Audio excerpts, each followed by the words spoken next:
नमस्कार, आज आपण पाहूया विस्मरणात गेलेली कोकणातील पारंपरिक रेसिपी उडदाचे डांगर। असे हे डांगराचे पीठ बनवण्यासाठी उडदाची डाळ भाजून त्याचे पीठ बनवतात किंवा अख्खे उडीद भाजून ते भरडून त्याची साली काढून मग त्याचे पीठ बनवतात। हे डांगराचे पीठ दळताना त्यामध्ये हिंग आणि जिरेही मिसळतात। तर इथे कोकण महोत्सवमधून मी रेडीमेड डांगराचे पीठ इथे घेऊन आले आहे आणि आता आपण त्याचे डांगर बनवूया। तर आता आपण प्रथम हे डिशमध्ये पीठ काढून घेऊया। सुगंध तर या पिठाला खूपच छान सुटला आहे।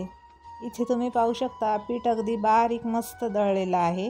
पीठ थोडेसेच आहे, तर आता आपण या सर्वच पिठाचं डांगर बनवूया। चला तर मग पाहूया डांगर बनवण्यासाठी काय काय साहित्य लागते ते।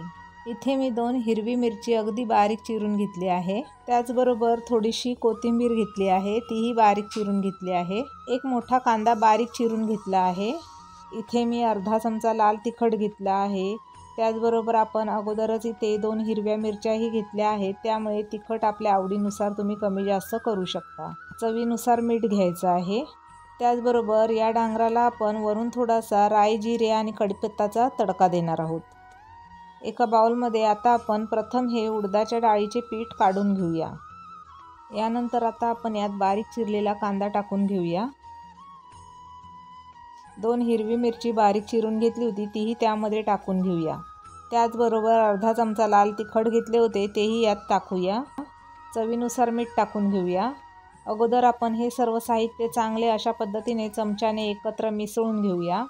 यानंतर बारीक चिरलेली कोथिंबीर आहे, तीही आता आपण यामध्ये टाकूया आणि तीही चांगली मिसळून घेऊया। लागेल तसे थोडे थोडे यामध्ये साधे प्यायचे पाणी टाकून घ्यायचे आहे। अशा पद्धतीने या मिश्रणाचे आपल्याला थोडेसे सैलसर असे हे बॅटर तयार करून घ्यायचे आहे।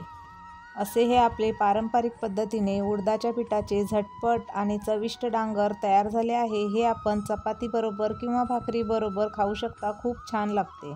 हे झाले गावरान पद्धतीने झटपट डांगर। आता आपण यावर थोडासा तडका देऊया आणि या डांगराला अजून चविष्ट बनवूया।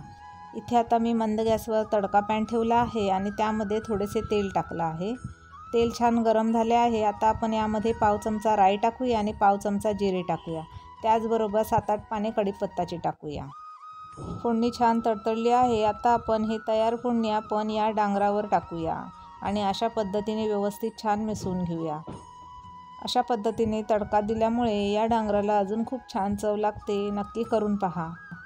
व्हिडिओ आवडल्यास व्हिडिओला लाईक नक्की करा। त्यासोबत आपल्या फ्रेंड्स फॅमिलीसोबत शेअर करा आणि अशाच नवनवीन व्हिडिओसाठी आपल्या चॅनलला सबस्क्राईबसुद्धा करा। थँक्यू, धन्यवाद।